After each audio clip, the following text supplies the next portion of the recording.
And in particular, that's followed by a little study of how you learn to play the clavier, what exercises and what finger positions to use, and arm weight and things that are helpful. It seems strange that that kind of information is applied to the performance of one of the rather more technically challenging works, to say this is how you practice good tone in hand position with sharps and naturals and so on.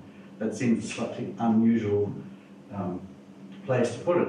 But then he goes on to say, so here are the basic exercises, and then you must practice the works of Bach that will get you where you are going. In the two-part inventions, the following inventions in this order. He starts with the 4, and then another 9, and 10, and so on. And he says then the three-part inventions, and then the chromatic fantasy, which is a very remarkable thing. But obviously Geelvinck is taking an opportunity to lay his stamp on performance practice of the day. This is 1819, so we're talking about performance practice on a graph piano or similar. And there are no pedal indications at all. But when we look back and see the claim that he is establishing this is how Bach taught the piece to Wilhelm Friedemann, and this is how Wilhelm Friedemann taught the piece to Forkel, my teacher. So he's making some very big statements about this lineage. And for us sitting in this century trying to wonder how Bach might have performed these pieces, we have to guess so much, and that's part of being a musician, of course. But here in this edition, we have a lot less guessing to do. So let's have a look at some of the examples of what is described. So first of all, the title, Fantasia Chromatica. It sounds like a piece of Jan Peterson Sveli, to be honest. But there it is. And straight away, I'm just going to play these things in slow motion so that we can hear what is happening. Remember, of course, that this implies one very important thing. If Bach was teaching Wilhelm Friedemann to play in this style, he was not teaching it on the harpsichord, on the clavecin, which has no dynamics. He was very clearly teaching it on the clavier, in other words, the clavichord. So one of the points that Geelvinck makes, which is a really important point in our approach to the techniques of these later fortepianos, is that you must first study clavichord if you wish to be a pianist. And he's writing that in 1819, when the clavichord was, it existed, many people might have had them, they were still being built in parts of Germany, but they were clearly not the important type of instrument for obvious reasons, because it's not a concert instrument. Certainly not in competition with the Grafs and the symphonies and the concertos of Schumann and so on. So the clavichord was important. Now, of course, there's no such thing as a clavichord because there are all these different types. A clavichord from the early 19th century had a rather deep touch compared with the clavichords of the second half of the 18th century of the German 5-octave variety. But nevertheless, the core ingredients of an arm weight-based approach to the technique is exactly what he's describing. So without giving this into a clavichord lecture, which it would love to be, but it isn't, demonstrating this on a piano that's not contemporaneous of 1819 is not here nor there, but it's a bit cumbersome going to and forth. So the opening of the piece, and straight away there's a crescendo. And in terms of the 18th century rules, that's wrong, because it's the weak beat of the viola. So straight away. So he's written the crescendo, diminuendo, and then on the crotch at rest, he's written a pause, which is not an illuminating fact as such, because a pause is just a musical gesture of weight. And then the rest of the opening stays exactly unexplained, so we just sort of assume that we play a normal kind of toccata-like approach. But then we see later in the piece very significant things. He changes almost every trill and gives the trill, and there's no name for it, but there's a little, I'll make up a name, a little anticipation note of the same pitch as the note, which is not explicable. On a clavichord, it could be an example of a repeated tone, i.e. a vibrato level, but on the clavier, i.e. the piano, that of course doesn't exist. And he writes this double repeated note, which is, he doesn't choose to explain that, which is exceedingly frustrating. As we go through the piece, however, there are many more things which are not hard to explain at all. For example, this section, it's immediately he marks a poco più molto, in other words, accelerando, so it's speeding up. And then the somewhat enigmatic arpeggio section where the chords are written like this, they're just written as chords. And I think normal performance practice that everybody probably realises is that they were intended to be played as broken chords. But he describes in a little more detail than we'd expect how these broken chords are performed. The first of them starts as a written out broken chord, but then he uses this wonderful word legato.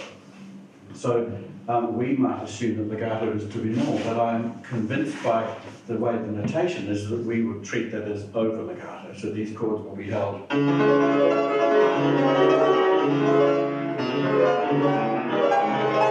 So you get this very fulsome effect.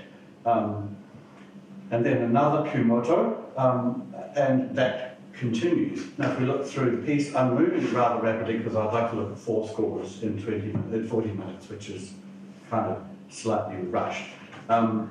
Later in the piece, it gets much more interesting, I think, musically, because there's a section which is marked as a recitative. And this is, we might think, strange as for a keyboard piece with recitative, which is for singers. But there are many, many examples, actually, in the repertoire from Bach and earlier, right through into the 19th century, of the idea of being able to express sort of like a song without words, without Mendelssohn calling and such. So we have, then we have this interesting section after the second arpeggio section, and then is marked lento, so we can't do the normal thing of just playing all the fast notes fast. In a 3/16 note gesture, we have lento, crescendo, diminuendo. That's a very specific marking. Like, that's just insane. You can only really convey that when you're playing really rather slowly, in actual fact. And then we go on.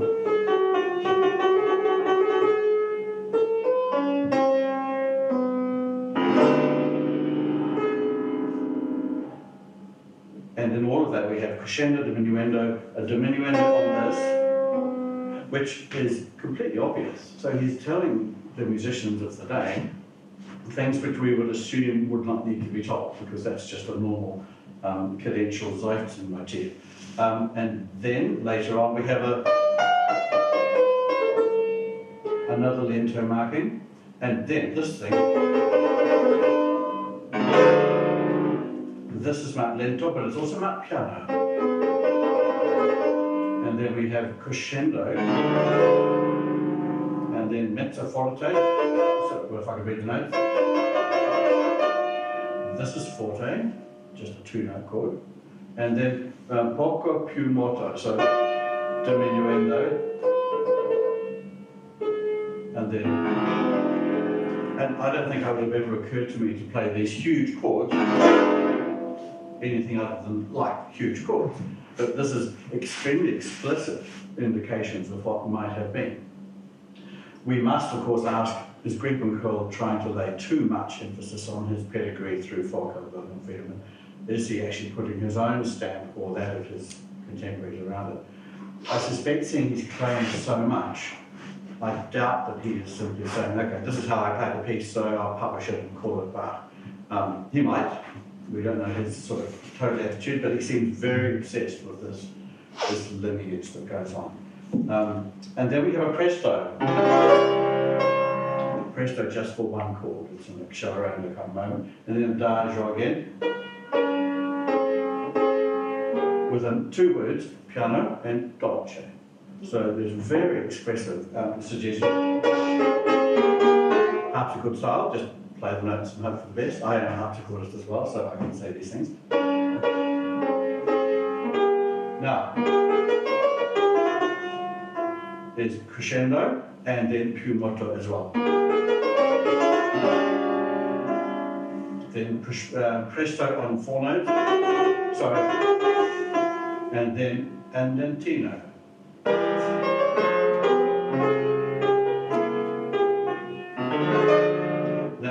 them out with a crescendo, which of course you can do because it's an arpeggio chord. And then I have a slight page turn issue, but I don't have my pedal with me to do the digital page turn. And so I'll just deal with the page turn, which is swing around. And then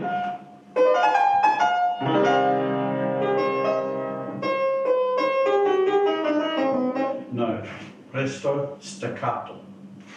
What? This is something that I don't think, I mean, I've been playing Bach all my life, and half of the room here probably has as well. Why on earth would he do this?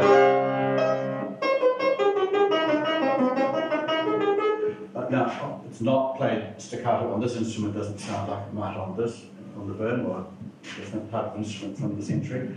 But that's a very specific effect for that whole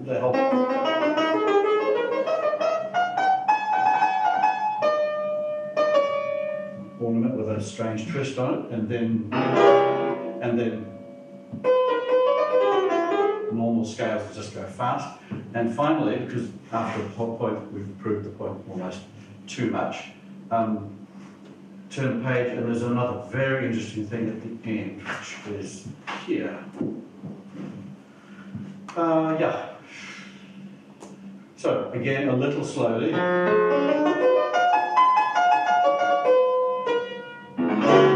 And my storzo. And then, senza misura, without tactus, without measure, if you like. For the section I go. Sorry. But that's not what he writes, because if you know the piece well, these big, huge chords, they're quite awkward to play. He's totally changed what the Bach score actually says in terms of what happens with the right hand and the left hand chords. Has become on this edition of Geelvinck, and it follows through the pattern for, I think, the 6 repetitions of that sequence, which goes down towards the final cadence. So instead of going, so it's really like a recitative where he's treating the melodic upper voice like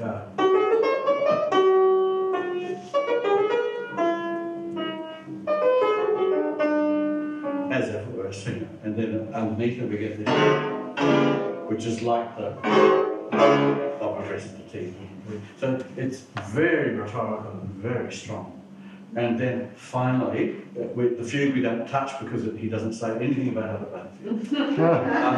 Maybe that's why there's a 19th century Bach played series and wasn't an imaginative person style, but maybe it had already started that kind of idea that fugues were theoretical. But the most wonderful thing of all I find, well, maybe this is not the most wonderful, but you get, and then last little gesture, piano, but before that, quieto, quiet, and then, sorry.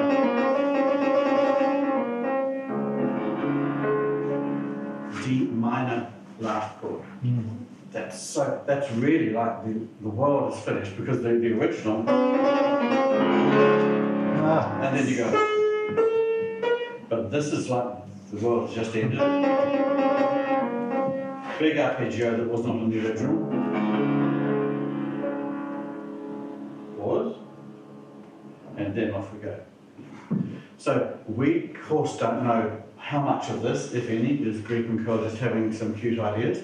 But what we can see from simply purely taken on face value what he writes in the preface to this edition and on what's on the score, we see something which is incredibly rhetorical, and in which there are some quite significant changes from what was on the Bach score, if you like, in other words, the lining up of the parts. Something which is full of emotional richness. To what extent this edition influenced the later editions where we see, especially in the few double octaves in all parts, and it starts to become almost like Busoni transcription, even in 1830, is another question. But when we're approaching that interesting question of how did Bach possibly play these pieces, we have one very, very interesting piece of evidence which I think is very strong because of the lineage. And if this is if this lineage is as powerful as I think it is, then I think it implies another look at Forkel's connection to Bach, because it's easy to say, oh, first Bach biographer, but he'd never met the man, so it's all a little bit emotional nonsense, and it's not really to be taken seriously. But I think this edition of 1819, lining up the Forkel and his students, in other words, Geelvinck was claiming to be not the only one of Forkel's students to therefore be playing Bach music in this style. Is it possible to find this edition online? It's not online. I can certainly send it to you. It's from, I've forgotten which Berlin. Is it Berlin Library? Yeah. The Berlin. Well, I was sent it as a link with a whole lot of little photographs, and it became this thing. But it's absolutely fantastic. It cost quite a lot back in the day, but it's free. So that's a taste. Now again, I need to make sure I don't run us so that we don't have lunch. But I find that very exciting. And talking about more exciting, the Weimar Trauergesang, which Fiona and I performed here and then also in Amsterdam, we cannot prove yet whether this was in fact originally written for a clavier with voice or whether it was an orchestral piece. But I'd like to, if my technology will allow me to turn the page. Yes, it will. Look at some of the colours and some of the registrations of the piano and just explore how this might have been in the imagination of the composer. So this is not Geelvinck claiming a lot, this is me hypothesising and being a little bit imaginative. When we look at a keyboard piece and say this doesn't feel like a keyboard piece, that immediately starts some alarm bells ringing. In the introduction, no alarm bells ring. This feels to me like a completely normal piece of music for clavier. We've got this lovely melody.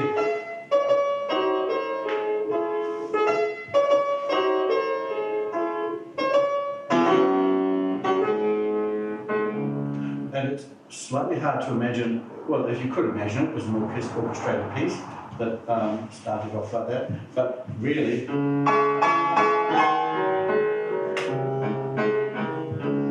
is very pianistic with the hand crossing over the very expressive range of the colours. If we were to imagine which instruments in the orchestra could have been that, I'm not sure that I immediately come up with some. It just feels very pianistic. It's entirely possible, rather like Clementi's reimagining, I think I would say, of the Batti Batti aria that we heard the other day. The introduction was freshly composed by the composer as a kind of, this is what it's going to be like, and then we get, which just sounds a lot like normal Mozart, and then Clementi loses the plot and it becomes kind of crazy. And it could very easily be that the introduction was composed specifically for the piano version, and that an orchestral opening was ignored. Moving on to another example, the next movement. Now we have here suddenly a situation, if I can find the next movement, it's called Adagio. Yeah. Where we have instrumental, we have doublings and thirds all the time, which again is it's slightly not kind of normal piano music. We find that in quatre-mains repertoire, where you often have one person part while the other person plays the bass part, because otherwise what does the other hand do? Just sit like that. You know? So the parallel third thing is not, in my view, particularly kind of suggesting that this was originally written as a piano score. There are some suggestions, again with the double octaves in the left hand, it's the same kind of thing, it's unnecessary, and you can imagine it being just a sort of shallow double bass kind of bass part. So we go.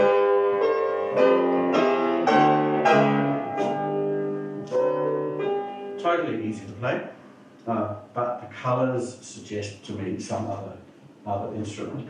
Now, towards the end of this movement, we find some other very interesting situation, and this happens many times during the piece. The piece is Sarggesang, and then there's this little, but then,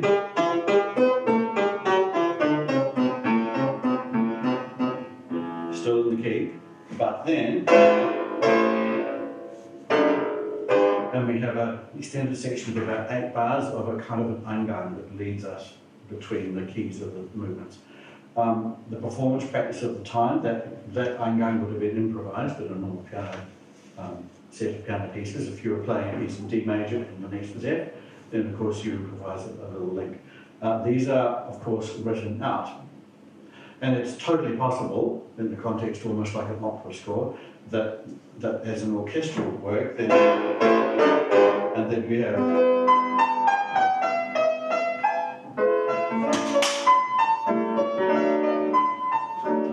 it's so beautiful on these pianos that you don't want to say that it's not written for piano because it just feels so much fun to play.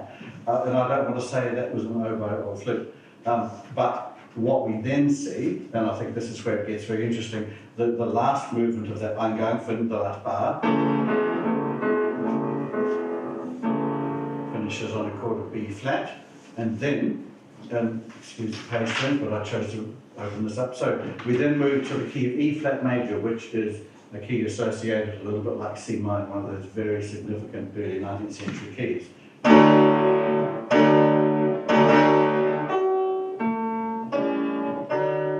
It's not at all difficult to imagine that big block chord being played by trombones.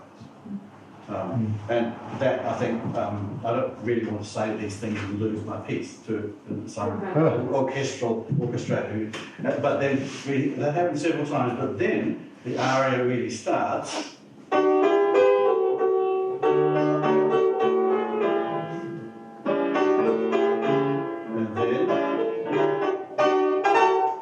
And I think we can suddenly hear that, and from this opening, kind of very rich, dark timbre that I might call trombones, we get something which is probably sort of strength, or it could be 2 oboes or 2 flutes, very just parallel lines with the voice part. But then, clearly from some other part of the orchestra, you hear this little silly commentary, sforzando, ach, sein Herz war gut. And I think that's, we start hearing, once we start thinking about this, that the piano version is probably more likely, just contextually, to be not the original. One more thing I would just say before we move on, and then we get this.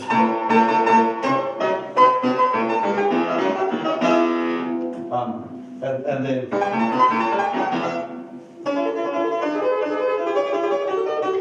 that's so pianistic, it's wonderful. But it's also kind of violinistic, and it's not hard to imagine the string going. There are many examples in the 2 very major allegro passages, the big extended arias, of where we can see that kind of string writing, that there's just strings just going, making a whole lot of noise. The other reason that I think it's more likely than not that this is a transcription of the orchestral version is the context in which the piece was composed.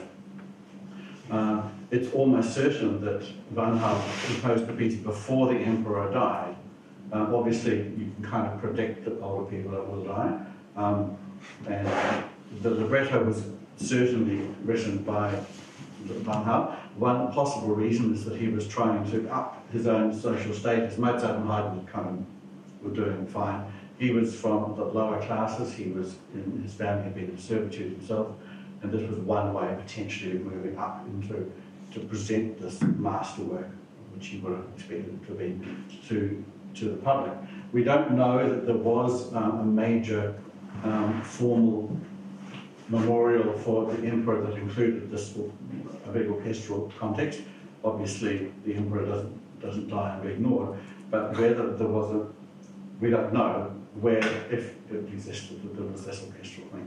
But to write such a work on the hope that maybe one day it will be heard in an environment such as this, with piano and voice, seems a slightly unspectacular way to honour such an emperor. So we can hypothesise about that only. Okay, then if we move on to the Dickensdorf Ovid sonata that Mika and I have had so much fun with over a while. We are hopeful that more of these will be discovered. So a set of symphonies was composed. Some of them are lost. A set of sonatas has been found by Alan Badley from Auckland University, and none of them match the orchestral examples that exist. So again, we don't know precisely how these originals could be translated into keyboard. Technically, well, that's going to be a problem. But I'm not going to drop it on it, so that's fine. I'm just going to deal with this one way or another. Even since you music desks and all that. Okay, fine. So I'm now going to do a sort of a slightly 8-hand version here, just on my own, because that's kind of easy way to do. Okay, so if we're going to look at just simply Ajax, the one that we heard the other day, again, we've got to look at what the hypothetical orchestrations might have been from the imaginations of what's in front of us. For the large, loud movements, I don't think there's very much that can be told. If we just start the piece, we get one clef. In octaves, of course, all the way through, and that could be any type of instrumentation. If you're missing 2 hands, just let me know. Yeah, thank you. You've got 2 to spare, have you? Always, yes. I might in a minute, actually. Right. Thank you. I'm just going to move on. But the more interesting ones are, as we know from the story, if you remember the story or if you were here in the concerts, we have 2 critical moments in the middle where Ajax and Ulysses were competing to see who would get the win the prize. And the first one has got this recitative. So this is a recitative without accompaniment initially, so it's just simply the singing on its own. It's followed by an aria, and what's interesting is that the tessitura of the part in the middle range of the instrument is that of a kind of baritone or tenor, probably tenor. Clearly, if that was sung, and of course it wasn't sung because this is an orchestral original, it was played, but by what instrument? So it starts off with a wonderful texture. So whatever that was, whether it was just strings shimmering, it seems obvious as a normal accompanied recitative to start with that we have the normal kind of thing happening. But then this happens, and then we get this.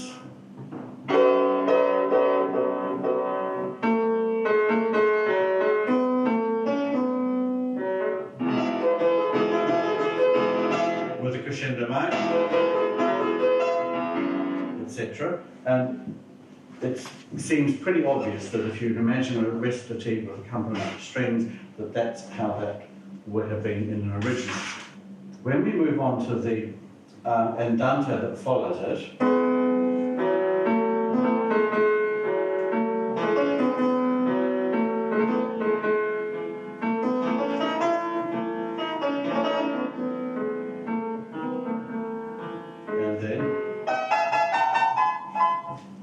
it starts to sound a bit like a fairy story from Disneyland, to be honest. I think the opening, it's clear that this is just the continuo part. And this in the aria singer.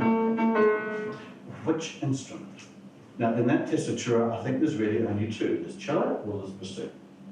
And it doesn't matter which it is. I'd like to imagine that it was bassoon, because I think it would be more beautiful, or less kind of normal. But that's the same tessitura as the recitative.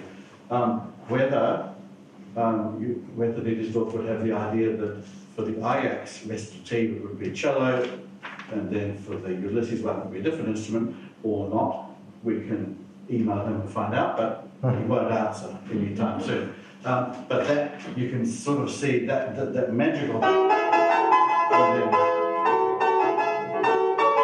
again, that doubling thing, which probably in my mind would be doubled with an octave. So it would be bassoons and oboes, rather than strings, because I think in strings that would probably sound slightly ridiculous. But because this is a cut-from-out arrangement, it could be that the original does not have, but just because because obviously what Dinsdorf is trying to do is to create on these instruments the magical range of huge colours that are possible in the orchestra. And frankly, do buy the CD. No, frankly, what you hear when you hear all three of the sonatas in the keyboard version, you hear unbelievable range of colours. You think this was an orchestra of a Wagner type style. It's just completely remarkable what within relatively few notes the composer has actually achieved. What's very interesting, if we look at that Andante Ardi also, this thing, is no surprise, he follows really exactly the typical rhetorical disposition of there's no exordium, but there's the narratio, propositio, etc. So the whole argument as a rhetorical story, according to the Greek structures, which we know transfer directly to music, are very, very visible, especially in that Andante. Two more things to have a bit of a look at. Then we turn to this minuet,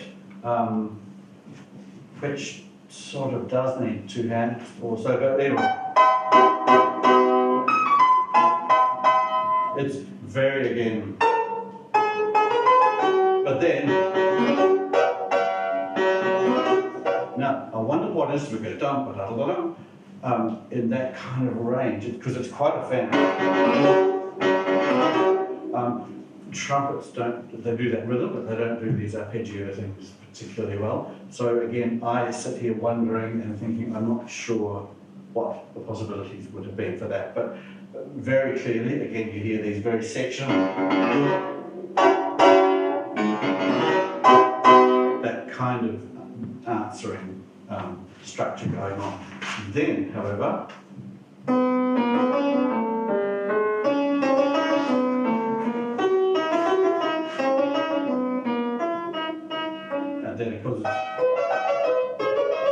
it goes and it echoes further up. So we start thinking in terms of tessituras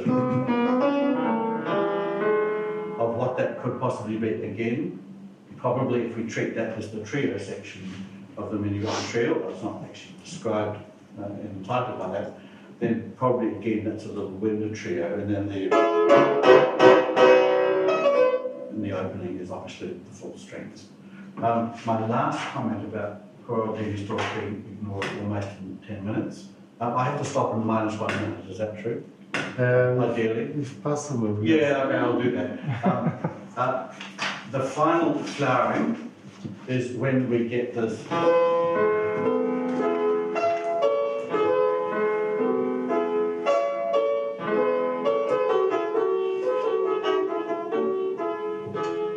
Very, very beautiful moment at the end. Very obvious, I think, again, we've got the wind in the back of the orchestra, probably two flutes and parallel thirds. The imagery of these wonderful purple flowers, two flutes, two oboes, and then the piece finishes.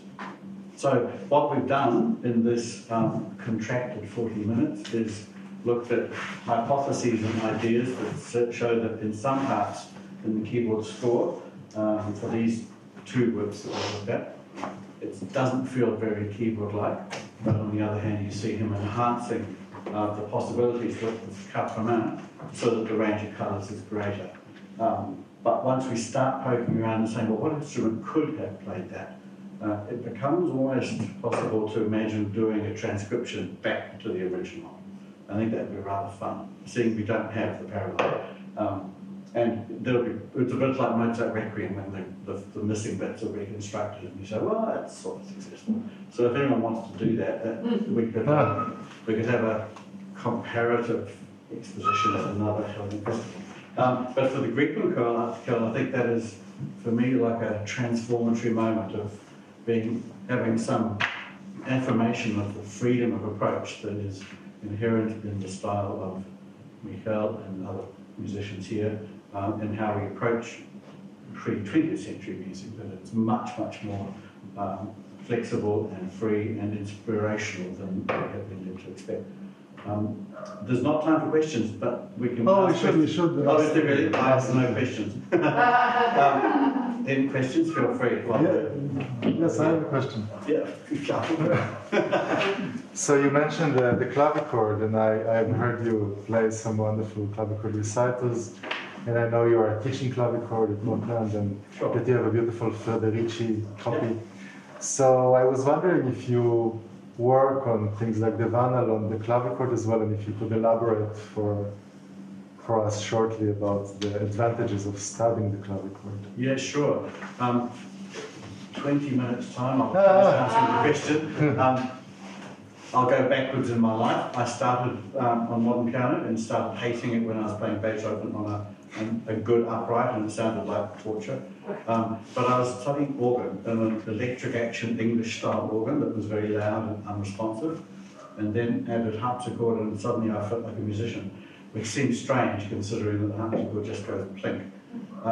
And many years later, I started thinking much more about how these instruments, mechanical action organs in particular, how they require the possibilities of a speed of release change that allows the wind to be releasing from the pipe at different speeds, different amounts, from just on-off like a light switch. And then I started thinking much more about how the clavichord could help organists be musical on the organ, and many of you might find the organ unmusical, and I think that's often why that's the case. Reading Philip Emmanuel Bach's ideas about clavichord making a harpsichordist musical, and also making an organist more musical, I'm translating that very loosely, as you know. I started to approach clavichord in my playing of organ and of harpsichord, and suddenly realised that the two instruments are totally compatible, not incompatible. That although, of course, they have different rules, the acoustics of the harpsichord are much smaller than the acoustics of the church here, which, oh my gosh, that organ is more than world class. You're lucky if you live in that. It's amazing.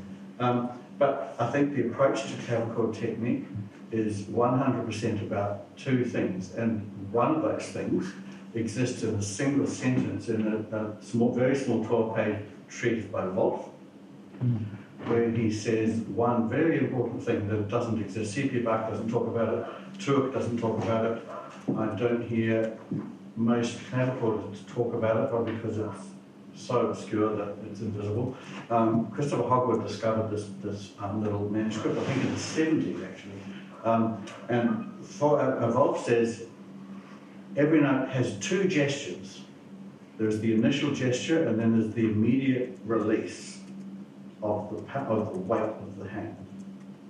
So you can't demonstrate it on these instruments because it doesn't. Well, although the student I was teaching here yesterday, we discovered that if you do that on an instrument where the release, I've now released some of the power, it doesn't change anything about the note, but it changes the approach to the next note, because immediately you're feeling much lighter in your hand. So is more likely, because the fingers then are not the generator of the power, the arm and the hand weight is the generator of the power. That's an essential ingredient to organ technique, because on a fine organ such as here, it's just very hard work. And if you use an English style action like this, which modern pianists do quite a lot of, it's impossible to play the notes. Like that, or you kill your fingers, a little bit of the Clara Schumann problem. It's the same kind of problem. We have to use a huge amount of arm weight, and I think treating arm weight or hand weight, depending on the quantity, is the fundamental of clavichord technique. Means that when we approach these things on this repertoire on these instruments, it's not going backwards from a modern piano strength. It's treating clavichord and piano, this type of piano, as parallel instruments, in which the arm weight is the essential ingredient. And I think it also just makes a better sound. Without arm weight on the clavichord, you get no sound. You just get a blocking, buzzy kind of thing. Sorry for the length of the answer. Wonderful. Thank you very much. Thank you.